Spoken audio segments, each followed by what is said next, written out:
예, 많은 분들이 이제 탄핵 심판을 언제 할까, 무슨 날 할까, 어느 요일에 할까, 관심이 많고, 저도 이제 궁금합니다. 대부분은 이제 이번 주 금요일, 10일이죠. 10일에 탄핵 심판을 할 것이다.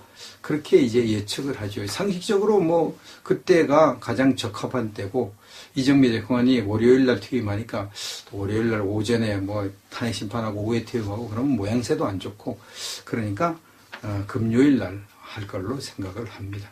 또 토요일은 토요일 휴일이니까 또 그렇고.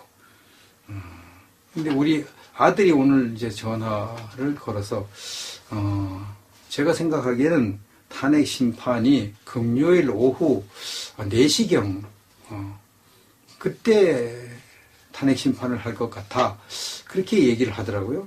그 이유가 뭐냐, 이랬더니까, 주식시장의 파동 때문에 그렇다고 자기는 생각한다. 주식시장이 이런 큰 사건이 있으면은 주식시장에 엄청난 충격을 주거든요.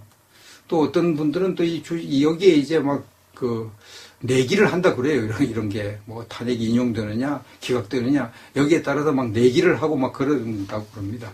그래서 만약에 이제 주식시장이 개장됐을 때 탄핵이 혹은 기각 혹은 인용, 뭐 각하 이렇게 되면은 이제 거기에 반대편에 그 못 맞히면은 엄청난 이제 막 심리적인 충격을 받아가지고 막 주식을 막 팔고 난리치고 이렇게 하기 때문에 그런 것을 이제 방지하기 위해서 금요일 오후 3시 반에 이제 주식시장이 마감되는데 그 오후 3시 반 이후에 탄핵 심판을 할 것 같아.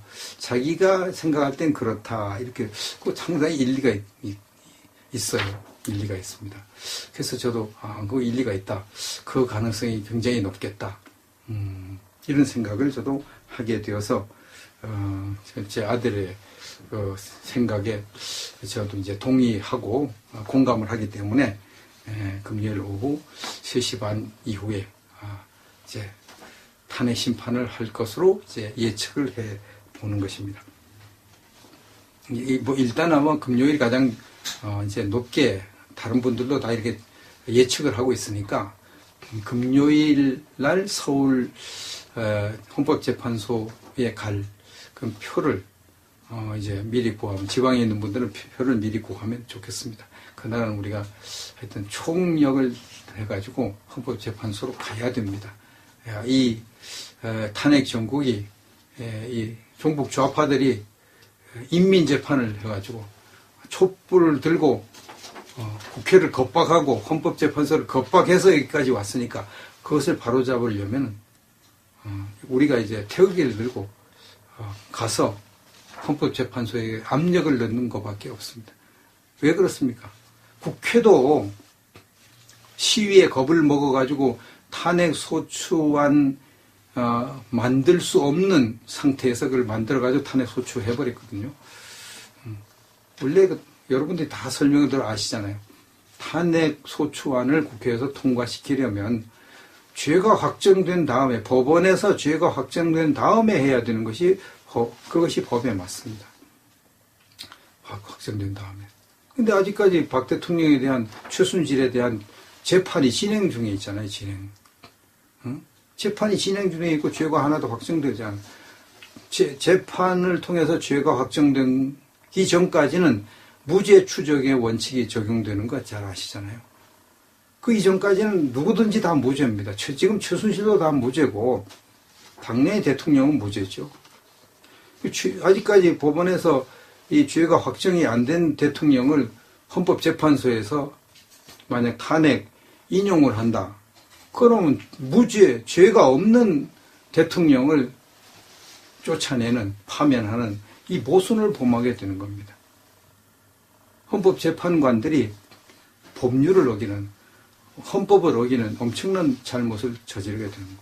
그래서 이것은 원래는 탄핵 각하가 되는 것이 맞습니다. 탄핵 요건이 되지도 않는 걸 억지로 만들어가지고 13개를 붙여가지고 그것도 전부 의혹만 가지고 이렇게 만들었기 때문에 그것도 13개를 따로따로 다 투표해야 되는데 그냥 한꺼번에 다 투표하는 절차상의 문제도 있고 내용상의 문제도 있고 그래서 이건 반드시 각하돼야 된다고 지금 다 보고 있죠. 법률 전문가들이 다 그래 보고 있고, 뭐 우리나라 헌법재판관을 지낸 그런 이동욱 변호사, 또 대한변호사협회 회장을 지낸 이제 김평호 변호사, 이런 분들이 다 그렇게 보고 있습니다. 보고 있습니다. 그게 사실이고요. 그래서 이제 각하를 해야 맞습니다. 그래서 김평호 변호사가 어제 각하해야 된다. 이것은 기각도 안 된다. 기각도 안 된다. 반드시 각하해야 된다. 근데 각하하는 것이 쉬운 일이 아니라고 그럽니다. 각하한다는 것은 국회가 잘못했다고 헌법재판소에서 판결하는 거니까 이 거대한 국회와 맞서 싸우는 것이 되니까 헌법재판관들이 과연 그렇게 할 수 있을까? 어지간히 정말 양심적으로 하고 이 판에 우리나라 한번 법치를 한번 제대로 확립하겠다는 사명감이 불타지 않는 한 어려울 것인데 과연 그렇게 할 수 있을까? 들리는 말에 의하고 보도에 의하면 이정미 재판관, 지금 소장 대행하죠. 이정미 재판관이 독실한 기독교인이라고 이렇게 밝혀졌는데, 진짜 독실한 기독교인이면 하나님이 두려워서라도 나라를 위해서라도 당연히 각하해야 됩니다. 그럼 그걸 보면 이제 독실한 기독교인인지 아닌지 알 수 있습니다. 최소한 기각을 해야 됩니다. 이정미 재판관이 진짜 독실한 기독교인이면 그 양심적으로 그렇게 해야 됩니다. 근데 만약 이정미 재판관이 뭐 인용을 했다, 인용편에서 자기가 했다, 그럼 독실한 기독교인은 아닙니다. 아무리 교회 열심히 다니는 건 독실한 기독교인은 아닙니다. 그건 뭐 딱 드러납니다. 어떻게 기독교인 양심으로 헌법을 위반하고 법률을 위반해서 만들어낸 그 국회 탄핵 소추 안에 그걸 인용을 할 수 있습니까? 아직 죄가 확정되지 않은 무죄인 박 대통령을 파면할 수 있습니다. 그건 양심상 할 수 없고 헌법재판관의 도리가 아니죠. 그건 기독교인이 아닙니다. 말로만 기독교인이죠, 말로만. 이번에 이정미 재판관이 진짜 기독교인인지 아니면 가짜인지 딱 드러나게 돼 있습니다. 아무리 뭐 야당 대법관 추천, 이용훈 대법관 추천으로 자기가 됐다고 할지라도 진짜 기독교인이라면 당연히 각하를 해야 되고 최소한 기각을 해야 됩니다. 헌법재판관들이 정말 양심이 조금이라도 살아있으면 최소한 전원일치 기각을 해야 됩니다. 전원일치. 절차상도 이건 절차상 위법을 저지르고 국회에서 절차상 위법. 그 다음에 죄가 확정되지 않은 무죄 상태인 대통령을 파면한다는 건 있을 수 없는 일이기 때문에 당연히 최소한 기각, 전원일치 기각을 해야 됩니다. 전원일치 각하를 해야 맞고요. 소수 의견이 어쩌고 하면서 그래도 뭐 대통령이 죄진 게 많이 있으니까 뭐 최순실이 국정농단한 증거들이 나타나고 있으니까 뭐 인용해야 된다. 그따위 소리 하는 재판관들은 전부 다 양심이 없는 재판관들이에요. 양심이 마비된 재판관들이다. 그렇게 보면 딱 맞습니다. 지금까지 우리 법률 공부 엄청 했죠. 이번 탄핵소추 이것 때문에 법률 공부 엄청 했습니다. 앞으로 이제 함부로 이번에 만약 탄핵 기각되거나 각하되면 함부로 이제 대통령 이렇게 못하죠. 이제 앞으로 못합니다. 절대 이거 못합니다.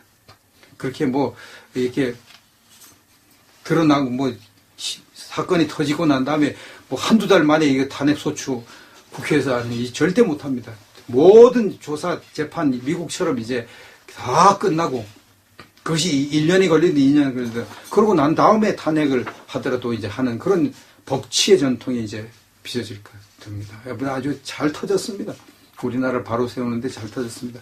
이번 헌법재판관들이 양심에 따라서 용기를 가지고 또 기독교인들은 기독교 양심을 가지고 일반인은 일반의 양심을 가지고 판결을 내리도록 우리가 기도해야 되고 또 그렇게 압력을 넣어야 될 것입니다.